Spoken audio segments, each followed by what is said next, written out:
Welcome to Hail Varsity Radio, the voice of Husker Nation. Insight, opinion, expertise, with the biggest and best names talking Nebraska across the state. Join the show on Twitter at Hail Varsity and at Schmidt_radio. Call in at 402-466-ESPN or 1-800-825-5865. Here's Chris Schmidt.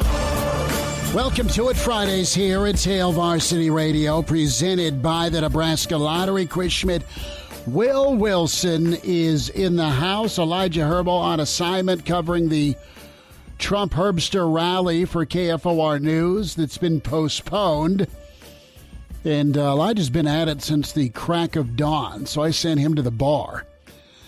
Seriously, you want me to come in? It's like, Willie J's here. Yeah. You've got your sleeves rolled up. And I said, you go to the bar, young man. I didn't ask if he's coming in the morning or not. I should have.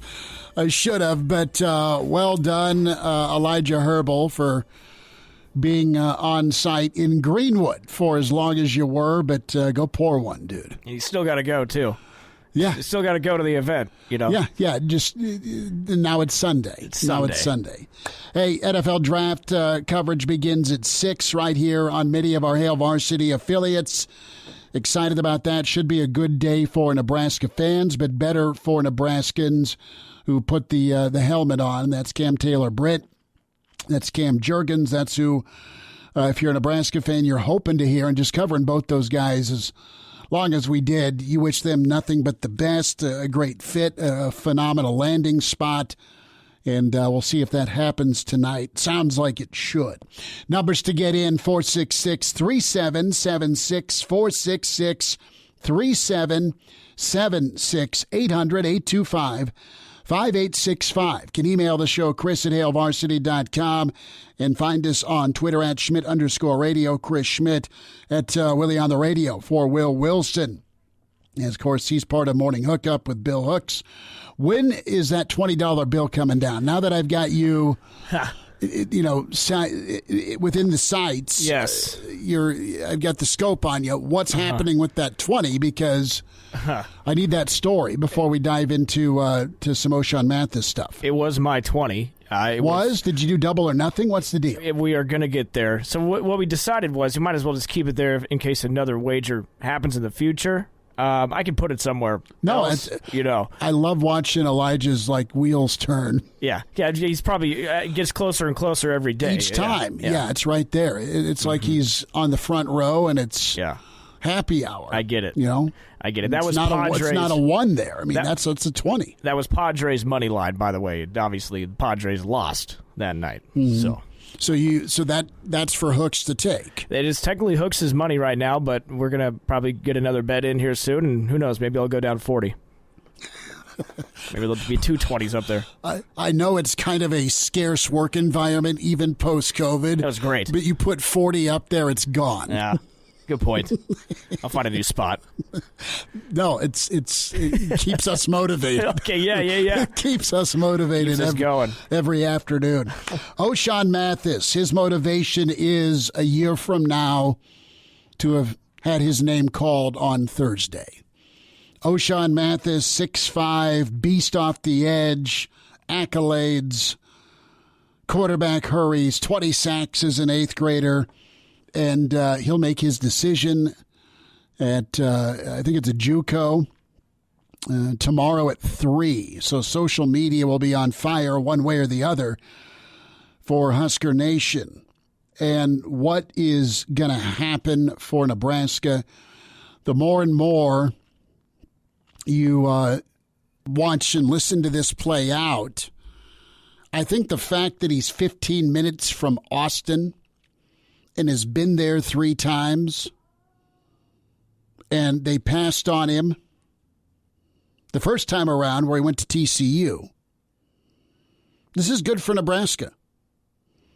Who's to say something doesn't happen or hasn't happened to change his other mind or seal the deal? But if you're Nebraska, the fact that it's going till Saturday at 3, and he brought his whole family up here for the spring game And he got time with Jason Peter. He got time with Trev Alberts. He got time with Scott Frost. He got time with Coach Dawson. Dawson got time with Mama. Who knows? I don't want to set you up because Lord knows Nebraska fans have had Lucy pull the football about 9 times last year in just one season. Okay? And it's been heartache and heartbreak just on the field. And this guy's a difference maker on the field. Who's in Mathis's ear? Who's he listening to? Can't tell you. But I'm just that's going to be your decider because Coach Barnett laid out a couple of he's leaning Texas because it's 15 minutes from home and guys who leave want to win. And if we're being completely honest, Texas has a better shot of winning their league than Nebraska does of winning the Big Ten next year. Not that it can't happen. Not that Nebraska's not favored to win the West by 1% per FPI in preseason. But there's a lot of moving parts for Nebraska. They can go 6-6, 7-5, 8-4 next year. They can also probably go 4-8, 5-7, or 3-9. Just where the program's at right now. And you've got to, at least as we look at it, less than 24 hours from now for Ochaun Mathis that can be that difference maker for a program, for a defense, Randy Gregory style. Nebraska's in good position. They have fought a hell of a fight if it doesn't go their way. The good news is you sound like you're going to be able to get Devin Drew. The good news is a month from now, you've got Lamar Goods visiting from Florida, another defensive guy. You got the Alabama kid out there. So there's more options. This is a difference maker. Yeah. And Nebraska's laid out what the Big Ten is. What is the Big Ten? It's Aiden Hutchinson. It's Linderbaum. It's Cara Loftus. It's Daxton Hall. It's Ajabo. It's Boy Mafe. I've just listed guys that are going to hear their names or have heard their name already in the Big Ten on one side of the line of scrimmage or the other. Cam Jurgens, JoJo Doleman, Cam Taylor Britt. You want to go play ball and get ready for the NFL. Big Ten's where you go. Yeah. If you're not going to the SEC, you go to the Big Ten. Man, let me say, I just think it's, to me, looking at this whole recruitment, this whole process, to me it feels like this kid's a freshman, like he's a recruit coming in. I've never seen big time. I've never seen this type of hype around a transfer. Well, and it's a different era though. I mean, there was hype around Randy Gregory. There was hype around DeMario Williams. There was hype around Terrell Farley, and those guys were all incredible. Yeah. They were phenomenal. Mm-hmm. They were great. There's hype around Mike Rozier. Sure. But that was JUCO. Yeah. Right? And you've not had all the JUCO acquisitions live up. They don't. Sometimes portal guys won't and don't live up. Transfers sometimes don't live up. Sam Keller. Yeah. So it's a new normal right now for college football fans and Nebraska fans because this is your shot. This is your initial jump into the deep end with a player of this caliber portal-wise. He's proven it. He's proved it against Baylor. He's proved it against Texas. He's proved it against Oklahoma. He's proved it against Oklahoma State. Now, I know that's Big 12, and the Big 10's the Big 10. But, Nebraska's in good position. What does Ochaun Mathis want? Does he want to go win? Does he want to be the man? Does he want to make money? Does he want elite coaching? Does he want scheme that fits perfectly? I don't know what is top of the priority list for him. I would hope it'd be to win if you're a competitor. 2, right locked in arms with that is getting ready to hear your name a year from now on Thursday. So be a first round pick. Is that the money part? No, that's the NFL part. NFL. Now, the money part between two. Yeah, where do you put that at? Well, what immediate need? I mean, if you get between $200,000 and $500,000, let's just throw that number out. Yeah. That's a short-term boon for his mother and his brothers. $500,000, man. I mean, people will work a long-ass time to accumulate all of that total, and you got bills to pay, you got house payments, but that can go towards family short-term. But $500,000 in the grand scheme of things, let's just call it $500,000, is going to last you how long? You can invest it, you can spend it, but eventually you want to go be a first-round pick and go sign a deal where you've got $12 million guaranteed and a 4-year contract with a 5th-year option. And you want to be a dude that probably goes to Canton or plays in a Pro Bowl or has a long career because you love the game. I mean, so short-term, yeah, money will be the icing. And Texas can outbid Nebraska. Nebraska can be in every and any fight, though, financially because of the backers with this football program. But, I mean, Texas is a whole... Nebraska does well, and Nebraska will do well, has done well with NIL and funding and financing. Yeah. But Texas is, I mean, J.R. Ewing and oil money, man. So when we think about what Casey said, and, you know, we all take that and say, oh, Nebraska is way better NIL school than Texas. We should maybe take that with a grain of salt. Like, I don't think it's wrong. Okay. I just think, I mean, just think of the enormity of Texas. Oh, God. And how much money it prints. And its boosters and its donors. And it's just a richer state. Yeah. Probably a richer alumni base. Right. Just by numbers. Mm-hmm. It's not that it's better. It just has more. Yeah. More money. Has more money, but is it a better opportunity? Now, right. Texas does hook up with Alabama, I think, week 2. So there's a showcase game for you. Oh. But week in, week out, NFL guys want to see you do it all the time, every time on film.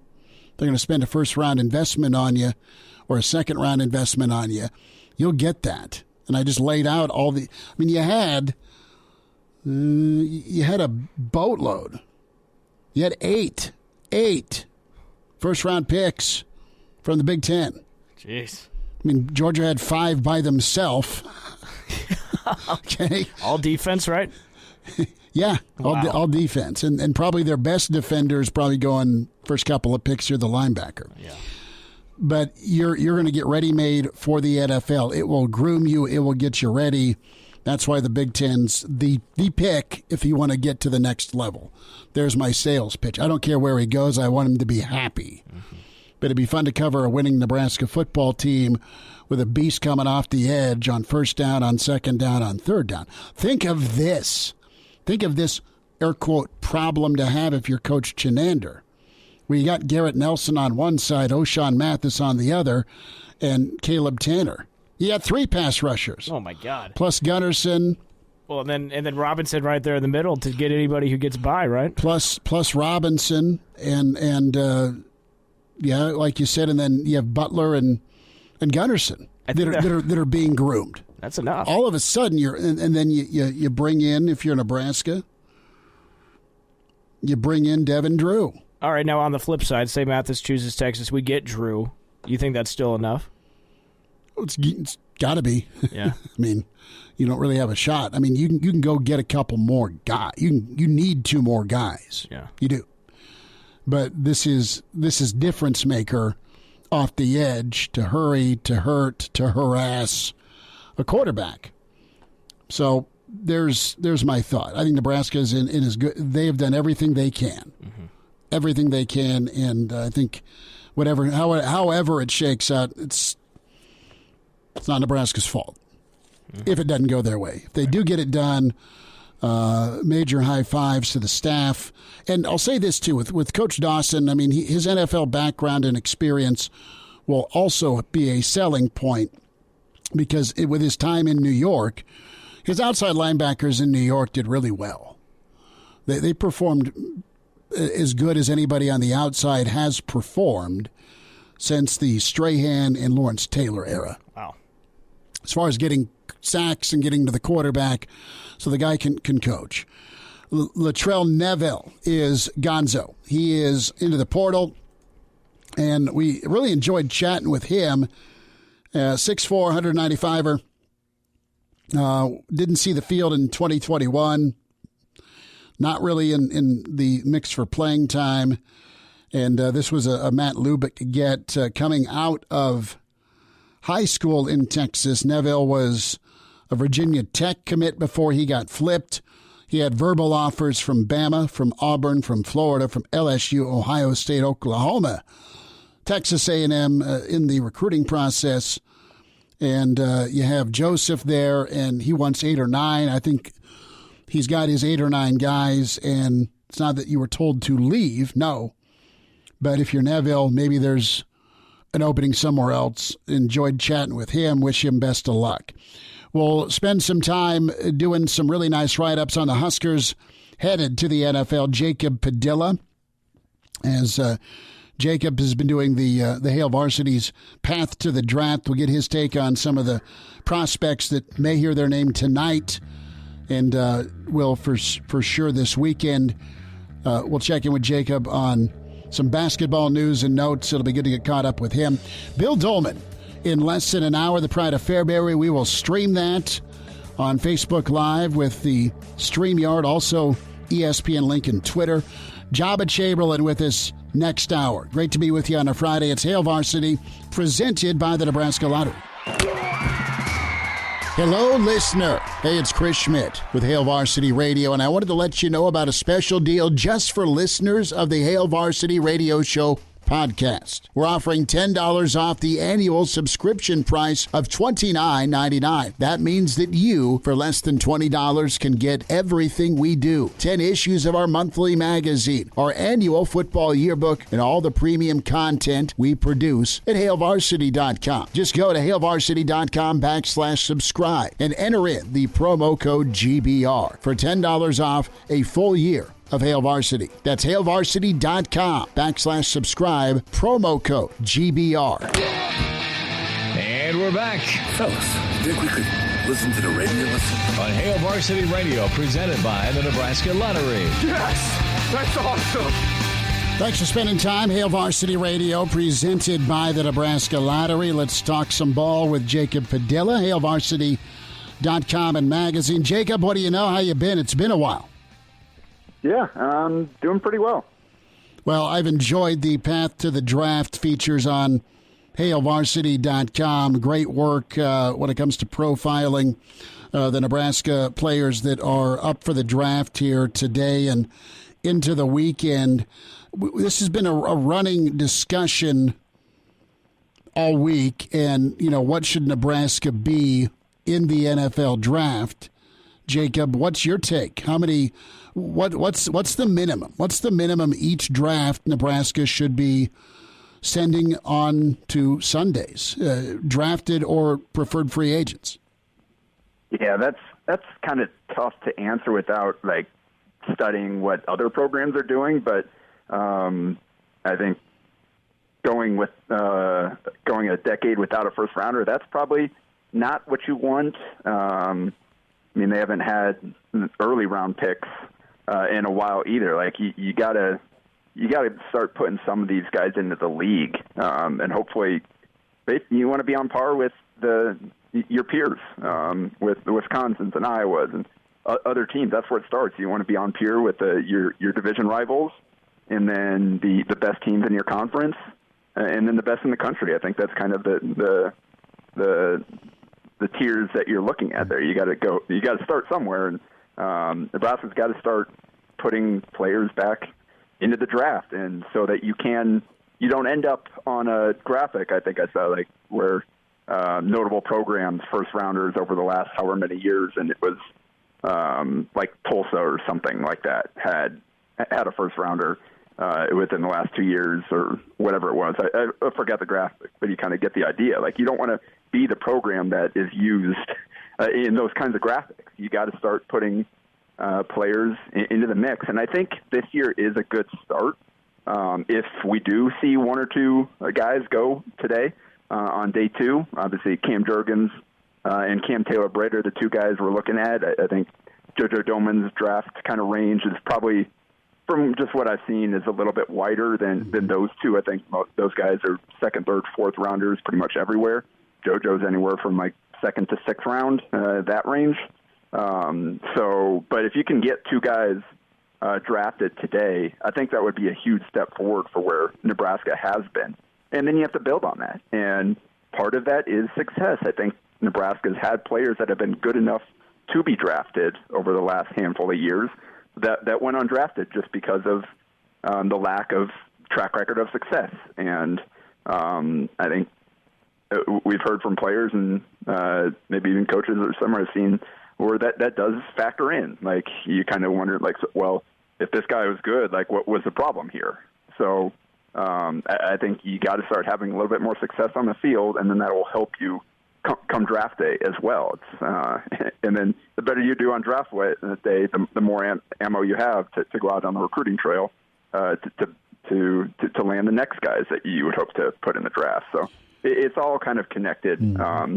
But you obviously you can't have years where you don't have draft picks, and you need to be having multiple draft picks every year, and hopefully someone on day two or in contention for day two every single year, and then a first round every now and then. I think that's where you want to shoot for, and then kind of see if you can get there, and then reevaluate at that point. Jacob Padilla is with us, HailVarsity.com and magazine. What player in this draft class are you most intrigued by? Say it again. Sorry. What player are you most intrigued by with this draft class? What Nebraska prospect are you really kind of wondering about future transition success? Yeah. I think I'd probably go with Juergens. Okay. Just because he does. I think he's entering the draft with kind of the highest profile, and oftentimes the earlier you get drafted, the better chance you have to make it. Mm-hmm. And just with how raw he is at his position, just based on only playing it for a few years, I think that means there's probably some untapped potential there as well. So if he lands in a situation where you've got a good line coach that can continue to develop him with his natural athleticism, I think he's got a chance to become a really, really good player. He could be a starter for a long time at the next level if he lands in a good situation and is willing to put in the work. So I think he probably is the answer for that, just because we don't I mean, there's a reason Nebraska put him at center, and obviously I think Frost and his staff have made some interesting calls over the years. That one appears to have paid off. It has been the right move, and now we get to see him at the next level, have a chance to kind of show what they saw initially, and that it was a good call. And then if he goes on to have a successful career, that's something that Nebraska can kind of put out there for prospective linemen that are considering the program moving forward. Jacob Padilla is with us. Jacob, another really good projection has been Taylor Britt, quarterback in Alabama. Shenander saw him, said, come play defense for me, and he's played it at a really, really high level, either at safety or at corner. And it's not like he spent a lot of time, only, a handful of years. I mean, really made a splash as a freshman, sophomore, just continued to progress, right? And that projecting a Cam Juergens at center from tight end, projecting a Cam Taylor Britt as a star guy in the secondary has paid off for Nebraska as well. I think Cam could have a really nice pro career as well. And what do you think is his best asset going into the NFL? Yeah, and I think even in that Pat the Draft series I wrote that, I mean, right now, I talked about what Cam Juergens could end up being in terms of a selling point, but right now I think Cam Taylor Britt is the best example we've seen from the staff of evaluation and development from day one through the end of his career. He just kept getting better. They identified kind of an under-the-radar. Obviously, he was playing quarterback. They saw something there that could transfer, and he earned his way on the field right away. And there were other more highly rated defensive backs in that class, but he was the first one to get on the field, and he was the first one. Some of those other guys didn't stick around. He ended up being a starter. being a multi-year starter and develop into one of their best defensive players. So, and again, that is with very little experience at his position. I don't know exactly what he did in high school in terms of did he work some, but I mean, quarterback was his main position in high school, and so he really only has 4 years of focusing solely on cornerback. So that is another guy that there's some potential there, some upside still to tap for teams at the next level because of the athleticism. And I think he really helped himself, I think, with that 40 time he ran at the Combine. Because I think there were probably some plays throughout his career where you wondered about his deep speed. Maybe you've gotten beat deep a little bit, but I think that 40 time lets scouts know that, hey, it's in there. It's not necessarily a case of him being too slow to play the position, which I think ultimately ended up hurting Lamar Jackson when he went through the draft process and sort of at the next level. So Cam certainly got all the tools you want, good athleticism, good length, good speed, and he's a guy that's going to work hard. I think you saw that throughout his Nebraska career. Again, earned his way on the field early and kept working his way up the depth chart and becoming one of the better players at his position in the Big Ten. So, that's this. Hopefully we do see those guys both go this today and land in good landing spots because there's a lot of potential for both Cams. Jacob, I got a couple of questions in a couple of minutes. Real quick thought on Ochaun Mathis. I know Nebraska's done everything in their power. I think they've sold it well. Do you have a lean or a feel at all? We spent the first 20 minutes talking about his impact, and the Big Ten's a big selling point as far as if you're making an argument why to choose Nebraska over Texas.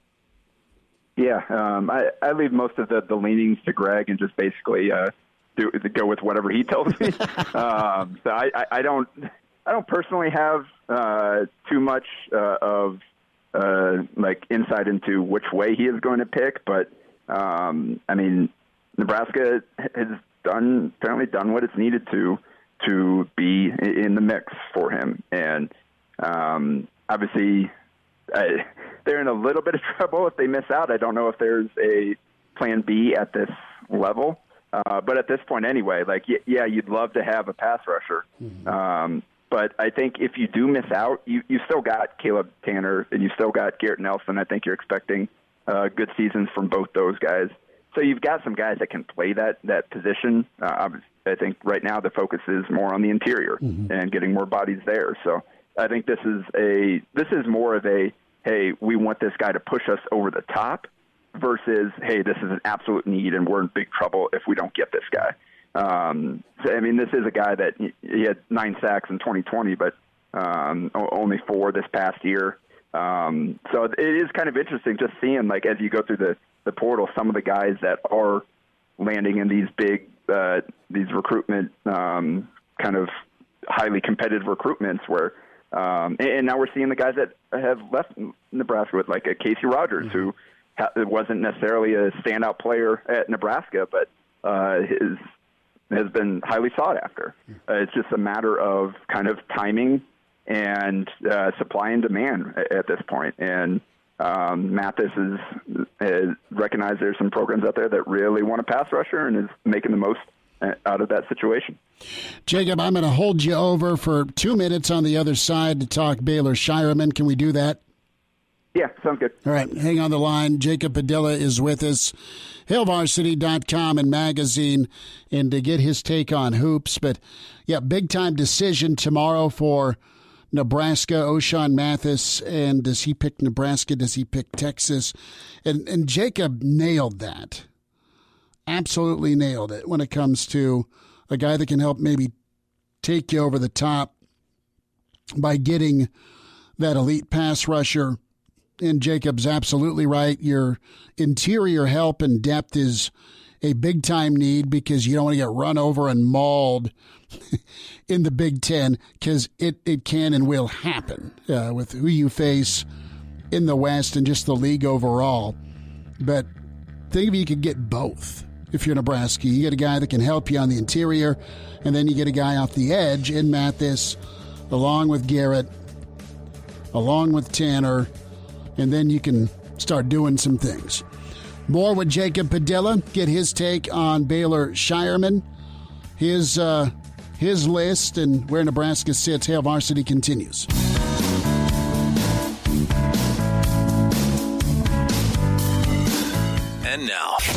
And now, back to Hail Varsity Radio. Thanks for spending time at Hail Varsity Radio, presented by the Nebraska Lottery. Portal News, Steve Marek from Hail Varsity tweeting out Damian Jackson, Chris Walker also into the portal. Along with Neville, we talked about Jacob Padilla is back with us. Jacob, Baylor Shireman, let's talk hoops. Standout at Aurora, did great work at South Dakota State, 47% from distance. And, man, he's got quite a bit of suitors. Real quick thought from you on Nebraska's opportunity with him. Also Creighton in it as well. Kansas, Duke. I mean, the who's after him. Yeah, he's certainly got some good options out there. I think he's still kind of seeking the NBA feedback. Like if he gets the kind of feedback he wants, I think he'd prefer to go pro now and just go on with it. But if he thinks he's got a lot to gain by coming back, then that's the path he's going to go, and he set himself up to have options if that's the case. And I do think both local schools have put significant resources into pursuing him. They've both shown like, hey, they both made their case. Full staff, I think, have been out to see him. So he's got some options, and it's going to come down to ultimately kind of what he wants in a situation. And there's a lot of different, you look at kind of the schools on his list, and there are a lot of different situations. He could go to a blue blood and go play for a national contender there, one of the biggest brands in college basketball, and kind of see how that kind of cachet helps his draft stock, playing for a Kentucky or a Kansas, somewhere like that. He could go stay close to home and go to a Creighton, a team that projects to make a deep run as well in the tournament. And I think skill set wise, he would fit in well with the way Creighton wants to play, and could step right into that hole left by Ryan Hawkins. And obviously can shoot the ball, great passer, good in transition, all that type of stuff.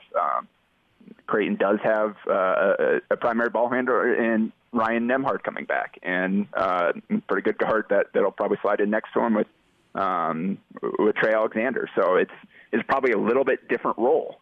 Maybe like he'll get the handle of the ball, but probably more of sharing the ball, more of an off-ball role, which honestly I think is his best path to carving out a good career at the next level. I'm just not sure if he is a primary ball in his hand, run the offense type of player at the next level. I think he could be a Joe Ingles type that plays more on the wing, is a great ball mover, great shooter, crafty scorer. Like I could see him playing that well, and I think a year at Creighton would kind of transition him to that. But then he could also come play at Nebraska and again play close to home, and he has a chance to run the show at Nebraska. Obviously, that was kind of the recruiting pitch for Sam Griesel, but Fred Hoiberg's always said that he likes multiple ball handlers and wants to play versatile lineups where anybody's a threat to bring the ball up and make plays for themselves or others. So I think an all-Summit League backcourt of Sam Griesel and Baylor Shireman could work pretty well together. And obviously Nebraska doesn't have the track record of success as some of those others. So, but Baylor's a pretty confident kid, and if he thinks he can go in there and be the piece that kind of gets the Hoiberg era on track, then maybe that's appealing to him. And obviously the NIL, he's got an agent from going through the draft process, and I think that factors in heavily as well. And what are these teams kind of offering him on that side? So there's a lot of kind of different situations. Each of these, I think, schools, or at least the kind of, you can break it into groups, are offering him different things, and it's going to come down to what appeals to him most for his one more year of college basketball. That's what he chooses to do. Jacob, what do you think, or what do you know with him? I know he's been down in Atlanta with the NBA pre-draft stuff.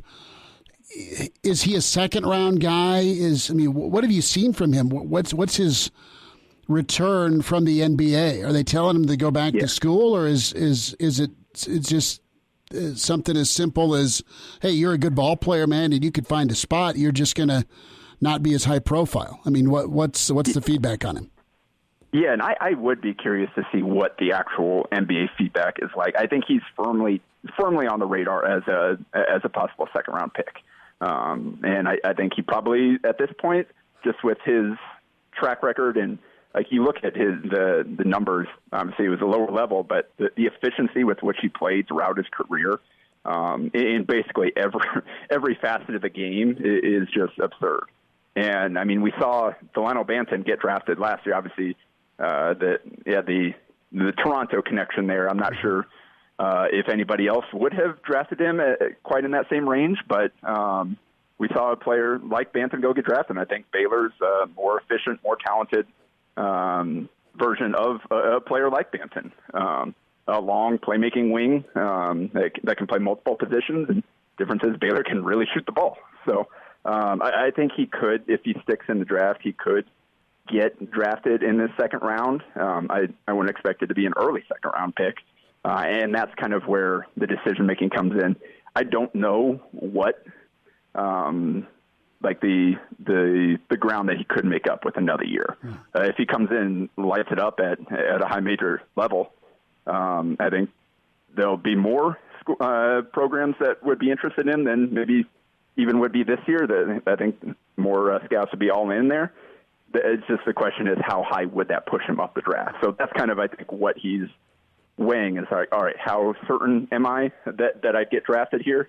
And what would that put me at the next level in terms of would I be spending would I be playing on a two-way contract? Would I be spending a lot in the G League? If I come back a year, could that get me a guaranteed contract with the big club? And so those are all the things that he has to consider. I haven't done too much yet in terms of digging to find out, all right, where is he actually on board at this point? Still a little early, but he's a guy that I think if he does choose to stay in the draft, I think he could get drafted. But I think he could come back for another year and try to put himself more firmly, put him on more firm footing when he does enter the league than this year, where maybe you'd have to fight a little bit harder to get your foot in the door, like I said, through two-way contract, G League play, and all that type of stuff. Jacob Padilla. Jacob, have a great weekend, man. It was fun to get caught up. Thanks for a little overtime with us, and then we'll chat again soon, bud. All right, sounds good. There he is, Jacob Padilla, with us. Great insight on Baylor Shireman and just what he's thinking and the profile piece. And, man, there's so many different layers to it with going and doing it night in, night out against big-time competition because he's good enough to do so, or being a program changer, appealing to the ego a little bit as far as Nebraska's pitch. And then there's the, dude, I'm going to go make a squad even as a second-round pick, and I'm going to be in the NBA because it's been my dream for forever. And you're so happy for a native Nebraskan out of Aurora that is super talented. You're just kind of, hindsight, if you're a Nebraska basketball fan, pissed that you look at him and Griesel, both guys that could have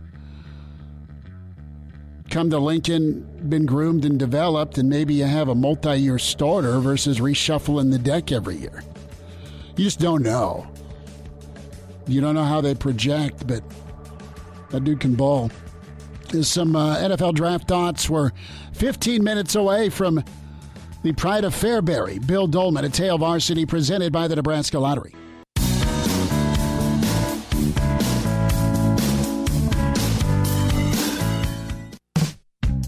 Miss us? Come here, brother. Give me a hug. Bring it in for the real thing. We're on call for you. Catch the podcast at HailVarsity.com, the ESPN Lincoln app, or download them on iTunes. Saddle up, partner. Back to Hail Varsity Radio. One final time this hour. Ponder this. We'll talk about it next hour. Who goes first, Cam Taylor Britt or Cam Jurgens? As we have a projection here in the second round that has shifted a bit. Does Cam Taylor Britt just scream New England to you? Got to be honest. Never thought of the Patriots. Okay. But that's interesting. And look at Belichick. What's he want? Guys that can do a lot. Cam Taylor Britt's a guy that can do a lot.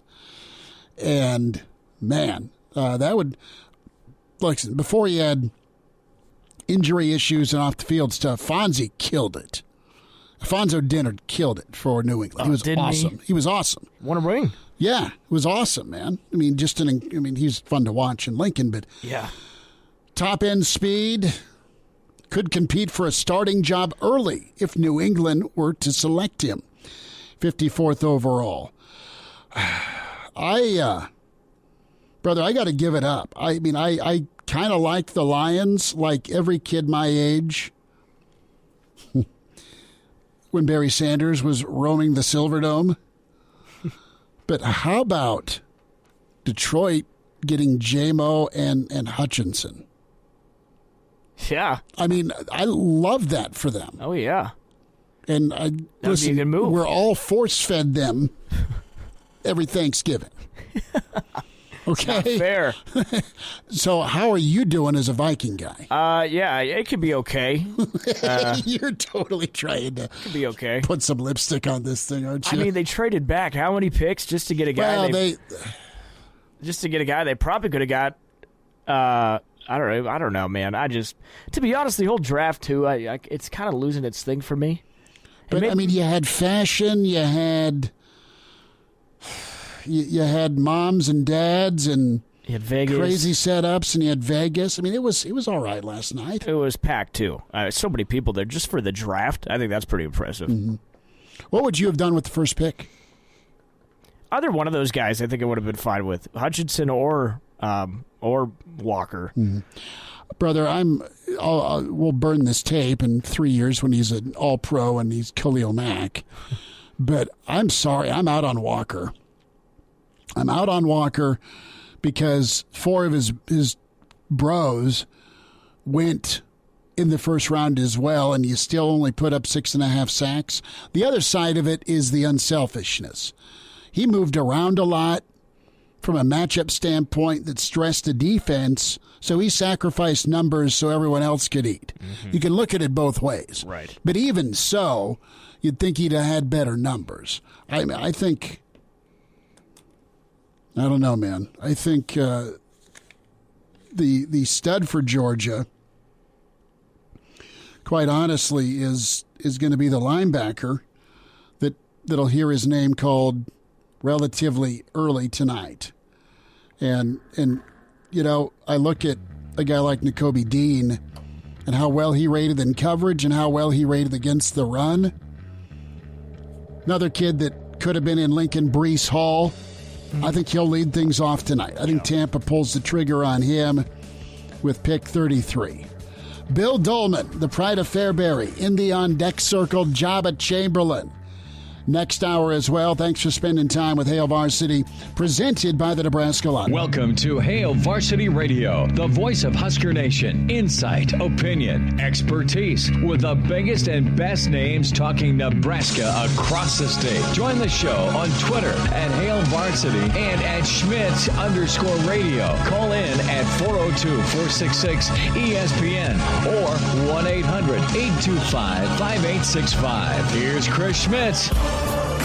Back with you, it's Hour 2. It's Hail Varsity Radio, presented by the Nebraska Lottery. Chris Schmidt, Will Wilson in, as Elijah Herbal has gone from the Trump rally that got postponed probably to the bar. We welcome in the pride of Fairbury, NBC Sports, Bill Doleman. That is an NBC Sports hat on his head, not a Clemson lid, which is important to know. You're like Clemson. Bill, how are you doing, man? Good to spend time with you. Well, it's nice to see you. Hope things are going well and that you learned your lesson after your suspension last week. Brother, I was at cousin Jeremy's wedding, all right, and it was great grub, great time to see family and friends. Uncle Morris officiated, and it was a little delayed, but that's okay. That's okay But long and short, yeah, I missed out. I missed you guys, but I appreciate Will and Elijah sitting in and Brad Fairbury kicking it once more.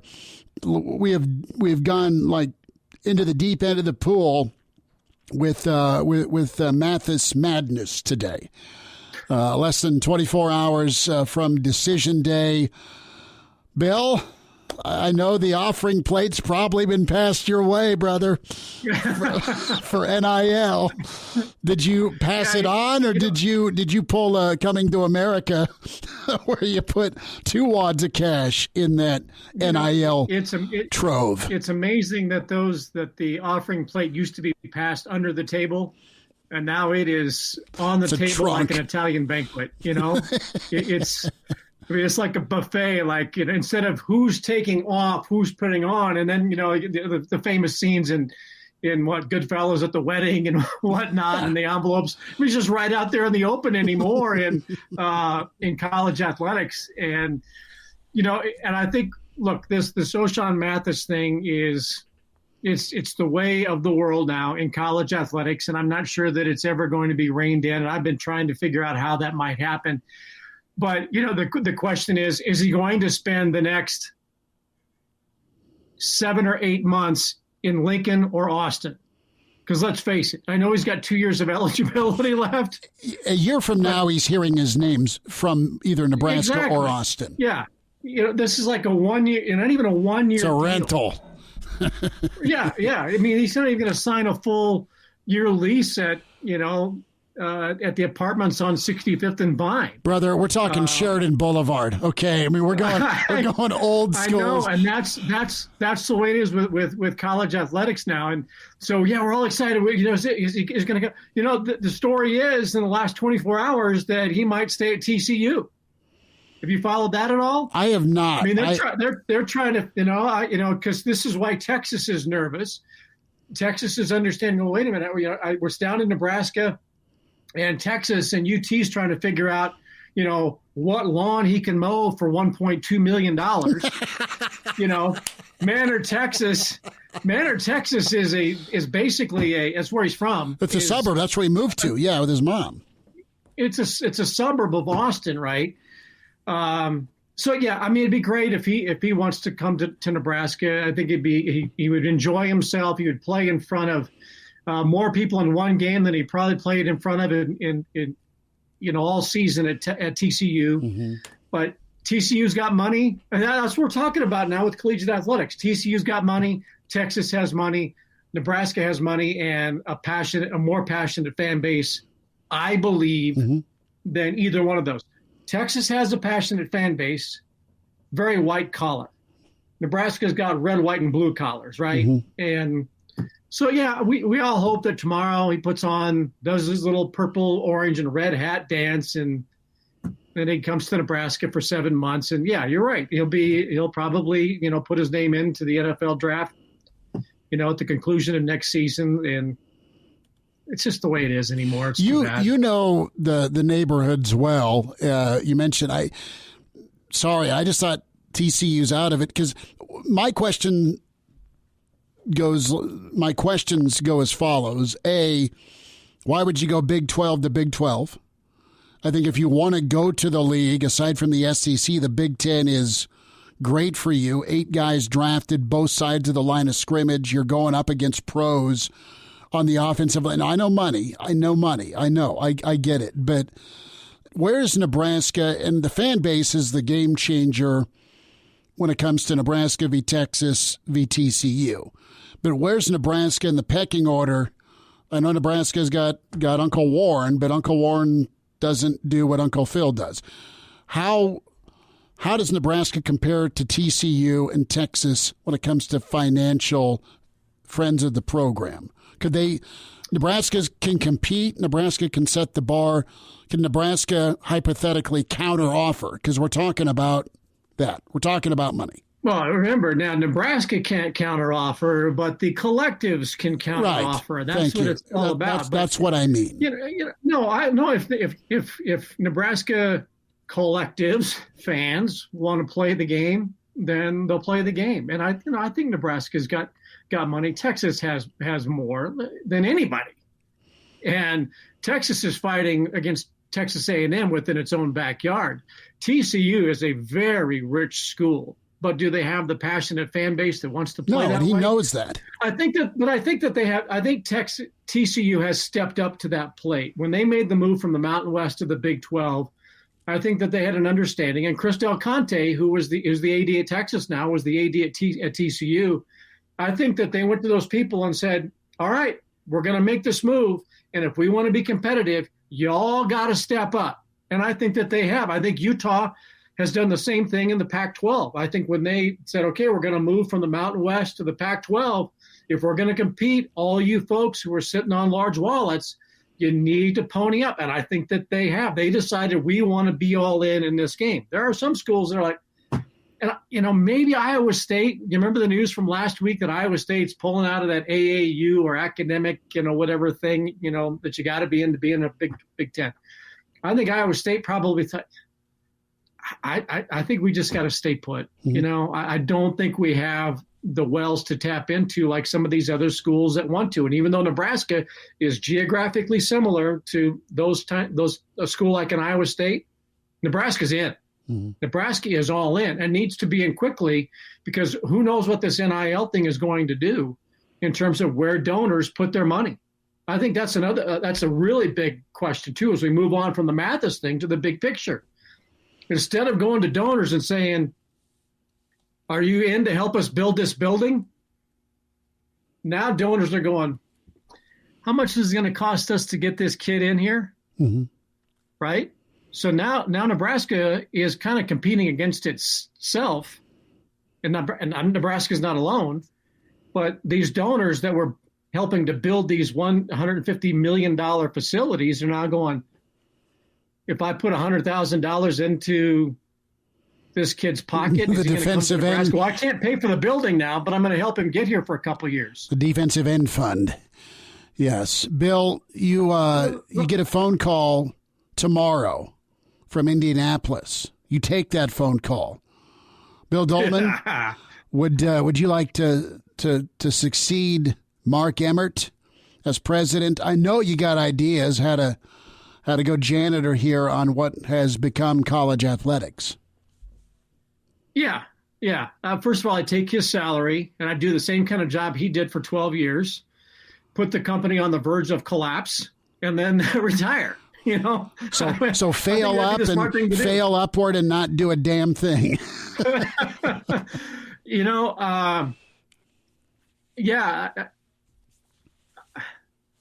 One of the lines I read about Mark Emmert was Mark Emmert, 69, who spent his entire career in higher education, To me, right there. Find people who are business people. Now, whether you like the previous president of the United States or not, the guy's a businessman, right? He's not a career politician. I think the same thing in regards to the NCAA. You need to find somebody like back when baseball went to Peter Ueberroth to be the commissioner back in the 1980s and helped usher it into a new generation. And far better than Rob Manfred has done with Major League Baseball. But I think you need to find somebody who is a businessman. The Pac-12 did it with Kliavkoff's, the new commissioner. They thought outside the box and went with somebody who's got a marketing background and is doing things differently. I think the NCAA has got to find people with business sense, common sense, and maybe part of that whole thing is to just say, you know what? We're in a new era. And I have said this for 20 years, and you and I talk about this a lot. I've been right for so long, it's unbelievable.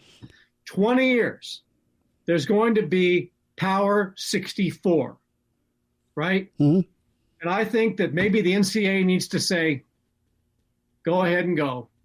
And we're going to govern the FCS, 1AA, the Division IIIs, and we're going to try and create an organization that champions the collegiate athletic model as it was for decades.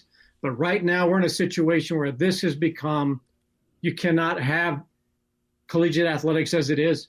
You guys go manage your own corporation, right?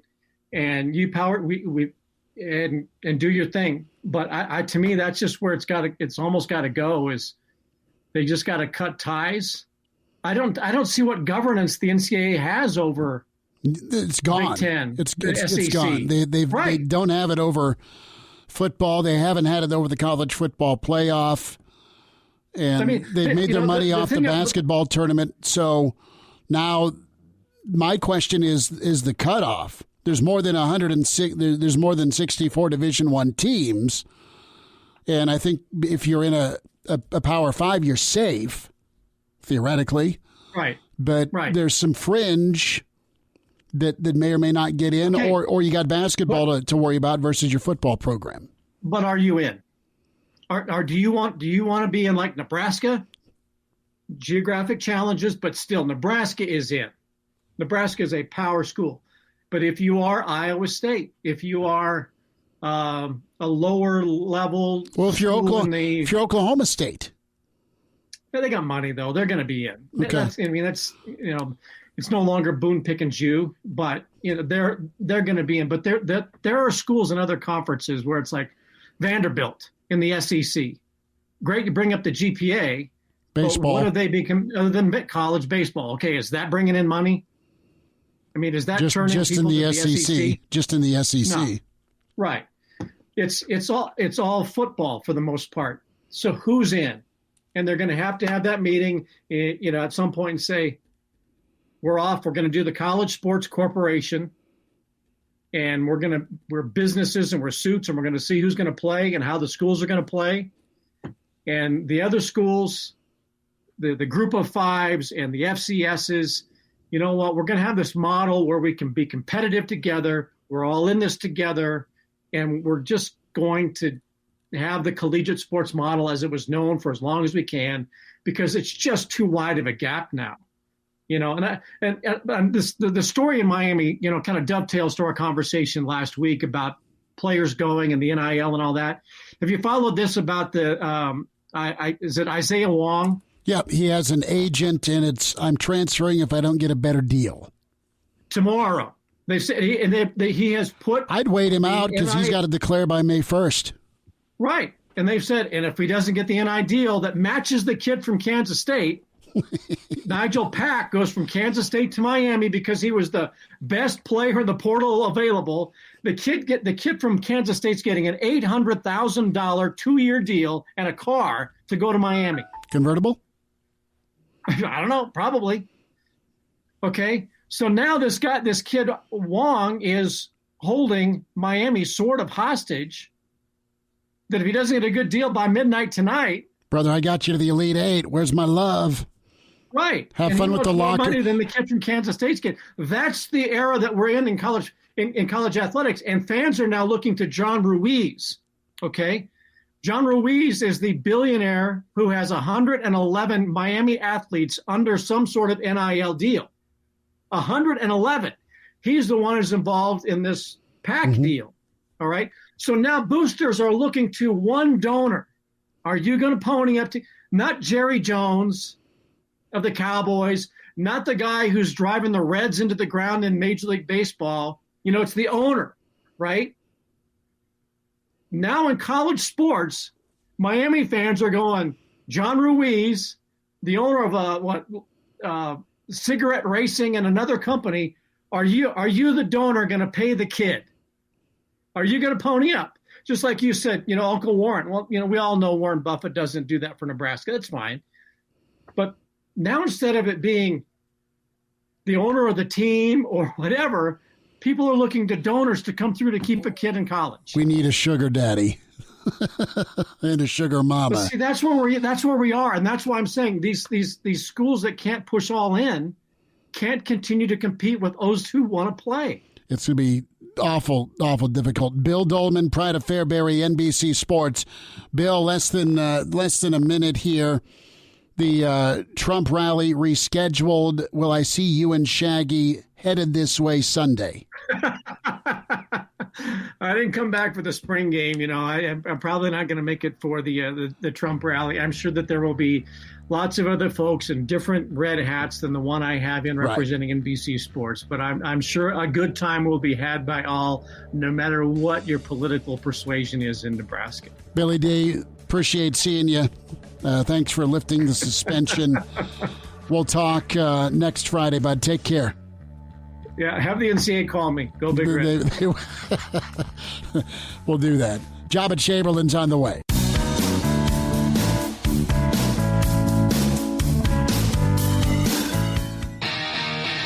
And we're back. Fellas, think we could listen to the radio lesson? On Hail Varsity Radio, presented by the Nebraska Lottery. Yes! That's awesome! Back into it. It's Hail Varsity Radio, presented by the Nebraska Lottery. Joba Chamberlain with us, talk all things baseball. But first and foremost, how are you with second place in the alumni golf tournament? Did you throw a club, or are you happy with the performance? We didn't birdie one par 3, so that kind of held us back. We played pretty good the other way, but it was the par 3s got us, and then Brandon Riley and his group was the ones in front of us. So I guess we'll have to take a second place. You get a few gift cards, so it kind of makes it worth it. Well, and steak knives, right? I mean, you get steak knives with second place. Yeah, it was. It just, I think it's more the bragging rights when we see each other now. It's like, oh, obviously we're going to have to do this every year, and have to, maybe put a little side wager on the action now after he's got us in this one. I think so. And I'll say this in your defense, Joba Chamberlain with us, those hockey kids, like, if you play hockey, you automatically rocket golf. You just do.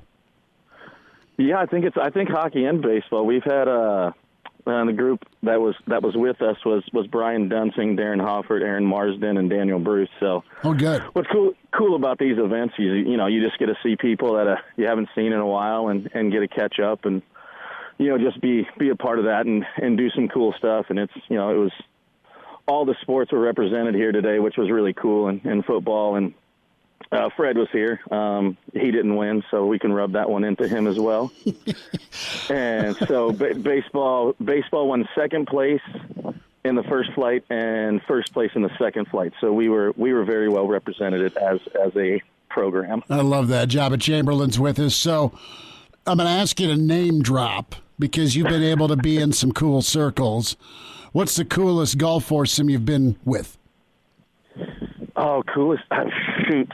I mean, there's been a bunch. I've been able to play in an Oakley Pro-Am, played with, guys on your team that you've been able to play some cool golf courses. And I think that was the best thing. Before games, you get up early and you can catch a tee time and get 18 holes and go back and take a nap. And, as you travel around the country and get to play in some really cool places, they have some really cool golf courses. So that was a perk of being able to travel the country and play baseball. And, when you got a bunch of golfers that love to play the game, and also your teammates, it makes it pretty fun to go out, but then also it makes it a little bit stressful, because then it's bragging rights because you have to see them every day.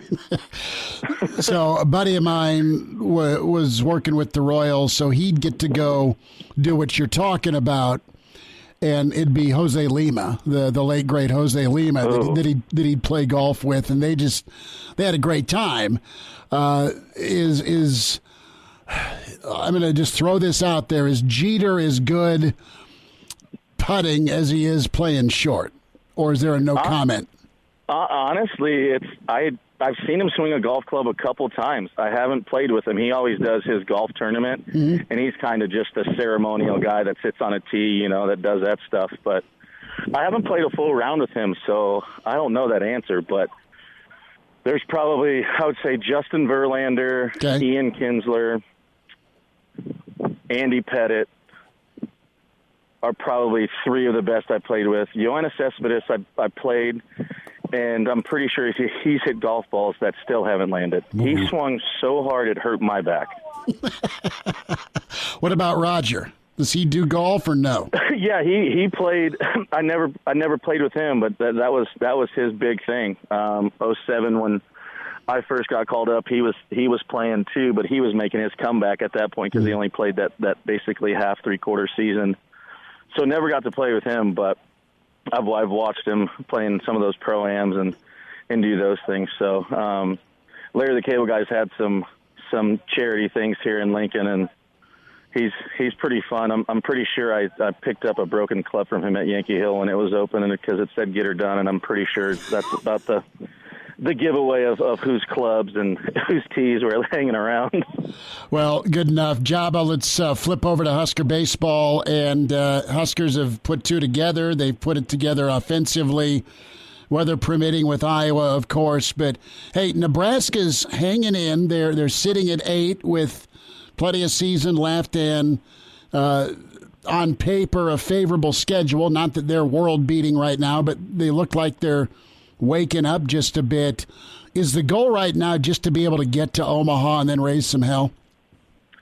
I think it's obviously building on what we have now, and obviously this becomes a new season. We're 0-0. We obviously control our own destiny at this point with obviously the favorable schedule with the 4 weekends we have coming into Big Ten play, and I think we just kind of got to erase everything. We kind of got to go and obviously dealing with injuries, dealing with all the other stuff, and not playing the way that they probably wanted to play. But that's the greatest thing about baseball is we got four weekends to get after it, to understand like, hey, we can play this into another season and put us in the tournament. And once you get there, you never know what can happen. And I think we're talented enough. We've scored some runs.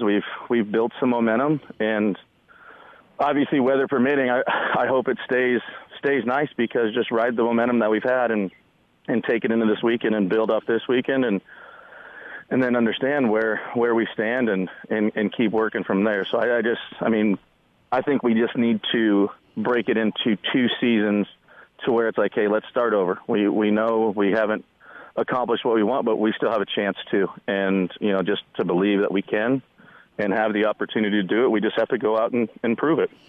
Joba Chamberlain with us, Hail Varsity Radio. Joba, let's talk about the base brawl that went on between the Cards and the Mets. You've got Arenado and Cabrera each getting suspended from their roles. The Mets like to fight. What is the rule? If you dot my guy, I got to dot your guy. Is it as simple as that? Or are there universal a-holes that teams and pitchers just don't like, and guys are top 3 for a reason when it comes to being hit by pitches? I think it's a little bit of all of that. I mean, obviously, Nolan's a good friend of mine, and you've seen his career. He doesn't really respond like that very often. You haven't seen it. I can recall 2 or 3 times where I've seen him lose it. I mean, he's one of the most cool, calm, and collected guys that I've seen play the game, and I think it's just a rivalry thing. I think it's one of those things. I wouldn't say it's proven a point, but obviously you throw a ball at his head, he's probably not going to like it. If you hit me in the back or you hit me in the butt, so be it. I knew it was probably going to happen. I knew that's the way to go about it. But then at the same time, if you don't like it, what's one way to handle it? You go take care of it in the way you feel. And I think there's certain aspects. I mean, obviously the game with the Dibbles and the Nasty Boys for the Reds, there's not that many dudes like that anymore. So I think it's an individual basis, or it's just one of those things where a situation just happens where you feel like as a pitcher that's something you need to do to protect your teammates, and part of that is earning the respect of your teammates too, of watching the game and understanding. But there's also ways to do it, and there's also the contrary, is like, why would you do that, put a guy on base when you can just strike him out? So there's 2 trains of thought, and everybody has their own, and how you handle it is how you handle it. I mean, there's no right or wrong, but if you're going to do it, you don't throw at somebody's head. If the bench is clear, and I always remember a couple that never really escalated and some that did escalate between the Yanks and Red Sox, you got to go if it's on, right? If you kind of drift back, then that's no good in the clubhouse, right? Right. I mean, it's just you have 25 brothers. I mean, you guys are grinding from spring training, hopefully to the end to win a World Series. And, those are dudes you're day in and day out with grinding. And, you make a bad pitch, they make a great play. And the thing about that is protecting them and as you go. And I mean, there's been players in the past that obviously when bench is clear, they just sit and do nothing, and that's just them. But that's an explanation that they, as players, have to explain to their guys and what the situation was and why, and not going out or doing what have you. But it's just, being a part of a handful of bench clearing brawls. Adrenaline goes and you go. Whatever happens. You're just, obviously you don't want to see anybody get hurt. But, I mean, you've got 40, 50 grown men. We've seen the battles with the Cardinals and the Reds when people are kicking each other and all the other stuff. So there's been some monumental brawls and fights that there's memories of. But it's part of the game. I don't think it's a significant part of the game as much as it used to be, but obviously we've seen in the past that it's still there, and at the end of the day, you got that many men playing and at the highest level and trying to compete and win, and you want to protect your teammates and respect your teammates as much as you can, and if that's always having their back and making sure that they understand that you do have their back, and that's sometimes what you got to do. Joba Chamberlain's with us. Joba, I think the Nasty Boys, you touched on with the Reds, 1990 World Series champs, Norm Charlton and Rob Dibble. I mean, we kind of knew they were psycho in a good way. I mean that lovingly. I look at the 86 Mets, right, and like with Dykstra and Straw and Kevin Mitchell and all their legendary stories of just how they got down and what they did, deprived or not. They were somebody that was maybe too crazy to look at too long. And then even Billy Martin, God rest his soul, Billy would always get after it out of the dugout. I always got a kick of watching baseball footage and the MLB Network, and just Martin's demeanor. He was always all over it. Did anyone ever charge you? No, I actually never did. I actually got thrown out of a Red Sox-Yankees game. I didn't even hit anybody, and I got thrown out. You lost control of that one, right, if I remember? Yeah, it didn't go where I wanted it. Sometimes that happens. I just, I needed to grip the ball better or get a new ball. That's what we'll say. No, never did. Had a bunch of literally bench clearing brawls where you're pulling guys off each other, but sure. Nobody ever came and got me. Okay, and we all remember like Nolan Ryan, Robin Ventura. I mean, that's classic. A few more minutes. Joba Chamberlain on the other side. More base brawl and some draft thoughts as we get you ready for rounds 2 and 3 on Hail Varsity, presented by the Nebraska Lottery.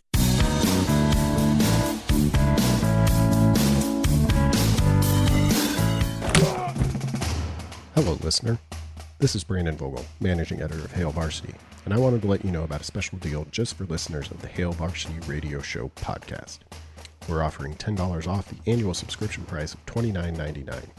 That means that you, for less than $20, can get everything we produce, 10 issues of our monthly magazine, our annual football yearbook, and all of the premium content we produce at hailvarsity.com. Just go to hailvarsity.com/subscribe and enter the promo code GBR for $10 off a full year of Hail Varsity. That's hailvarsity.com/subscribe, promo code GBR. Miss us? Come here, brother. Give me a hug. Bring it in for the real thing. We're on call for you. Catch the podcast at hailvarsity.com, the ESPN Lincoln app, or download them on iTunes. Saddle up, partner. Back to Hail Varsity Radio. Back with you, it's Hail Varsity Radio, presented by the Nebraska Lottery. Chris Schmidt, Willie J. More with Joba Chamberlain and more base brawl. Thoughts from Joba on the Donniebrooks that have ensued. So yeah, it's something where you go back and there was a good one in Anaheim. Who won? I don't know if there's a win. I don't know if there's a win. It was they're crossing the plate and something was said, and Torrey pushed Pudge, and next thing you know, it's going hammer time. Torrey was also in another one in Baltimore with Bud Norris. They got pretty good. Was with one with Jorge and Jesse Carlson for the Blue Jays, where I feared for Jesse Carlson's life because Jorge can go a little crazy. Just the look, right? Right, yeah. It's you could see it playing out. That's one of those things where it was just, you could see it, and it just happened, and you're like, oh boy, here we go. So, yeah, I've been in some good ones. Joba, we'll switch to the NFL draft. A quick take. Who's your squad? Don't really have an NFL squad. I mean, obviously, being from here, it's obviously you root for everybody from Nebraska going and right. And supporting all those guys. So it was, then obviously playing and getting to know guys that played in the NFL. It was you just started rooting for guys that you knew that were playing in the NFL, and just hope that they do well. And obviously the Nebraska guys coming out is something that you're always proud of, and the way those guys have represented themselves in the NFL for Nebraska and our home state. And so it's just that's probably more so who I root for than a team per se. Did you have a draft party? No, my draft party was my son and a baby Bjorn watching it on the internet, trying to get him to take a nap. Oh, man. Yep. Did he go down as quick as you wanted, or no?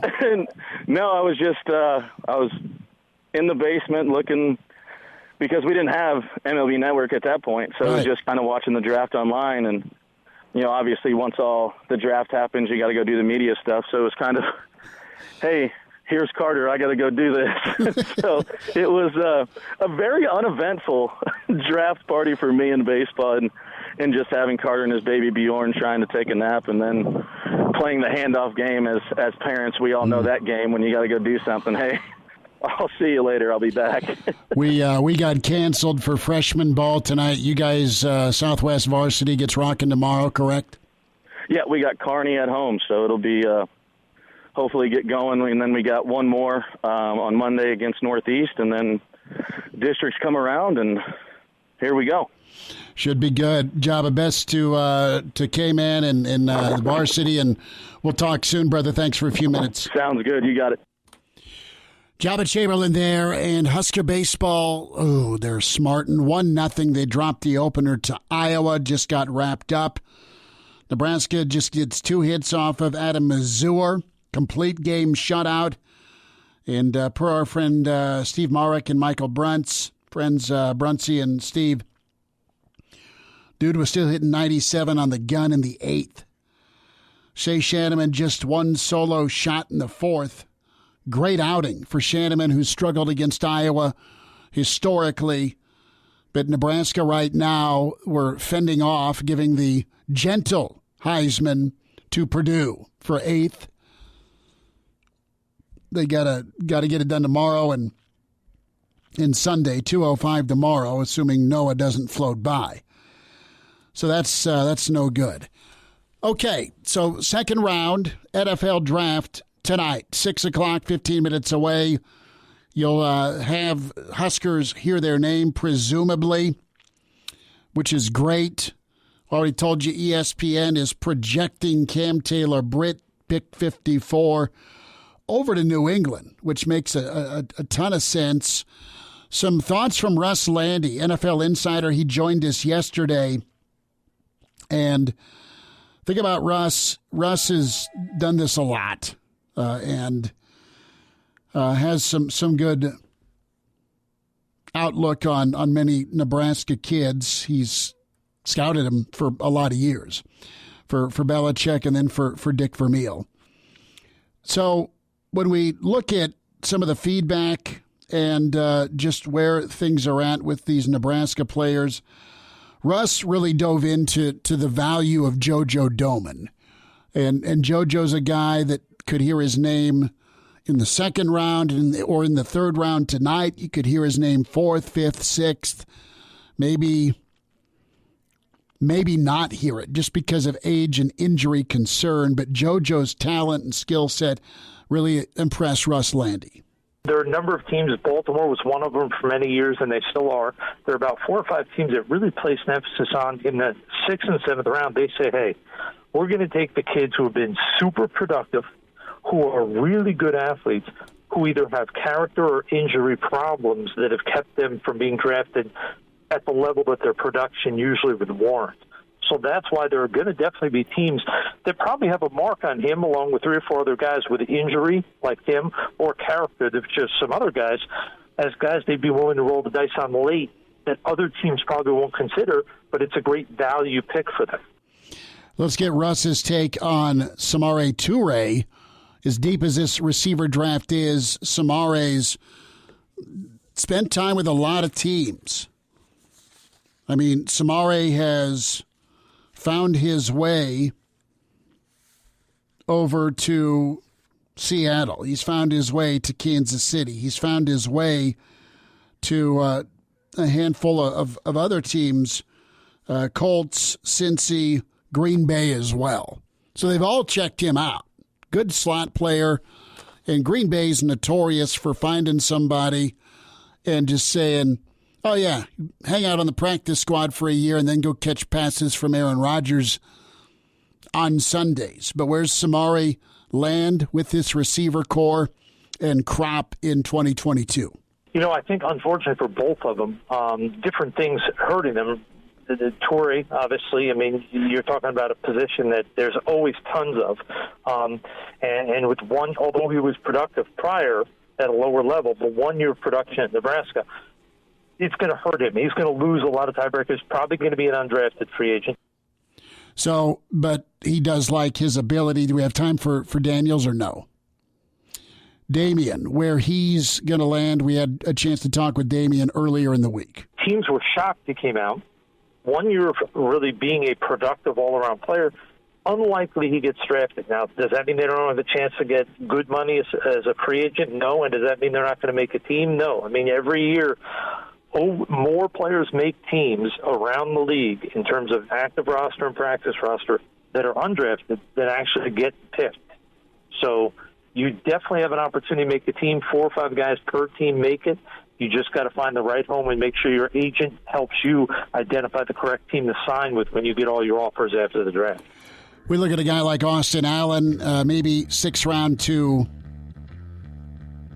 Tennessee.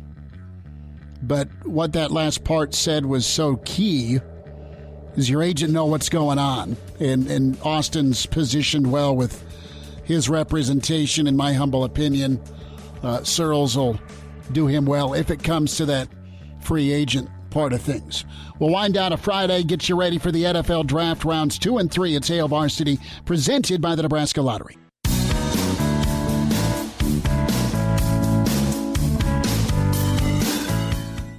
He's in his 30s, but sounds like he was born with a stogie in one hand and a brew in the other.